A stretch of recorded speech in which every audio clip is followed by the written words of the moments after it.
দুইটা ভয়ঙ্কর পাপের কথা বলে দেই। এই দুইটা পাপে যারা আসক্ত হয়ে আছে তারা তওবা করে ফিরে আসলে পরেও সারা জীবন তাদেরকে এটা সাফার করতে হবে। কথা বুঝতে পারছেন না?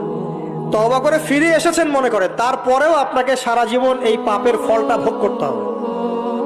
এক, মাদকদ্রব্য দীর্ঘদিন সেবন করেছেন, তওবা করেছেন, ফিরে এসেছেন, আল্লাহ হয়তো মাফ করে দিয়েছেন, আল্লাহ পাক মাফ করে দিয়েছেন, বাট আপনি আপনার দেহের যে ক্ষতিটা করে ফেলেছেন এটা পোষাতে পারবেন না।